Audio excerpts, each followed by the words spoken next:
Hola de nuevo. Si hay una idea que atraviesa toda la matemática mesopotámica, es esta: la geometría era, ante todo, aritmética aplicada.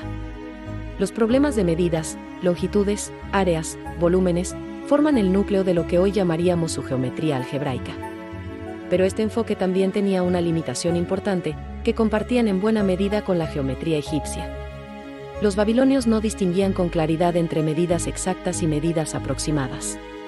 Para ellos, una buena regla numérica era suficiente, aunque no fuera universalmente válida. Un ejemplo claro lo vemos en el cálculo del área de un cuadrilátero. Simplemente, multiplicaban las medias aritméticas de los lados opuestos. En la mayoría de los casos, esta regla es solo una aproximación bastante burda.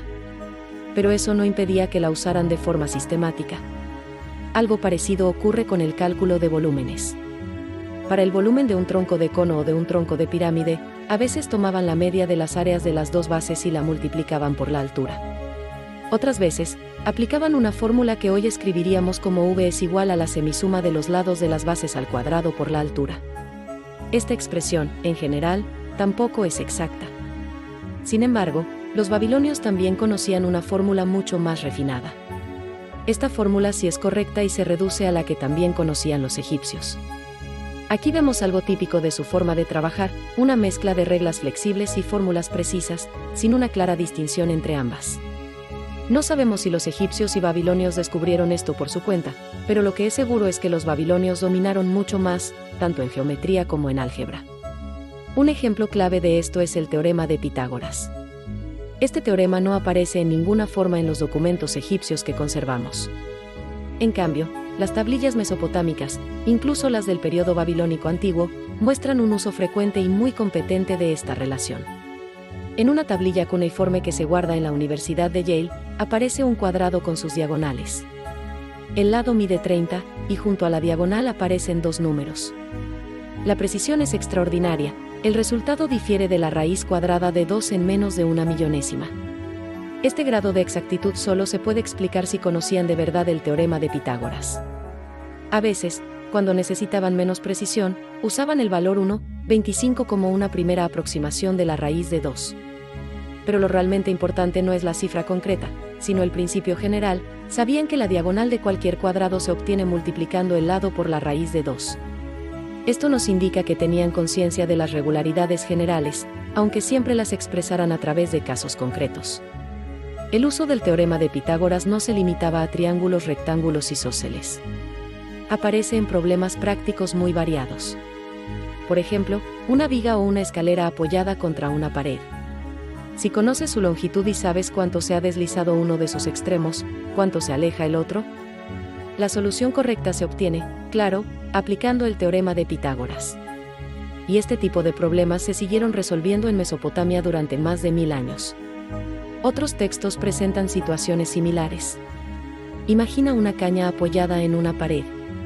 Si su extremo superior baja 3 unidades cuando el inferior se separa 9 unidades, ¿cuál es la longitud de la caña?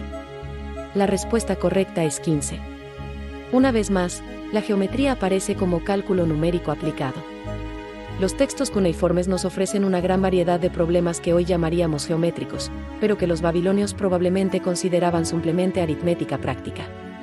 Por ejemplo, como repartir un terreno triangular entre varios herederos.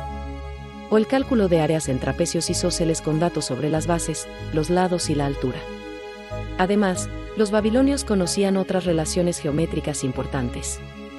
Sabían, como los egipcios, que la altura de un triángulo isósceles divide la base en dos partes iguales, y podían calcular longitudes desconocidas a partir de esta observación.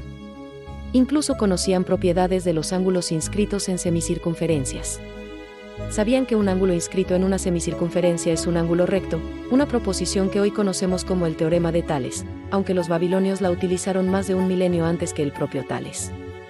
Este hecho ilustra una dificultad recurrente en la historia. Muchos teoremas geométricos reciben nombres muy posteriores que ocultan su origen prehelénico. Las tablillas cuneiformes, mucho más duraderas que el papiro o el pergamino, nos permiten hoy reconstruir una tradición matemática muy antigua. Pero queda una pregunta abierta: ¿fueron leídos estos textos por otras civilizaciones, en particular por los griegos? Sabemos que el centro del desarrollo matemático se desplazó de Mesopotamia al mundo griego unos 7 siglos antes de nuestra era. Sin embargo, la matemática griega primitiva es difícil de reconstruir, porque apenas se conservan documentos anteriores a la época helenística. Por eso es tan importante analizar las características de la matemática egipcia y babilónica, para poder formular conjeturas razonables sobre su influencia en las culturas posteriores.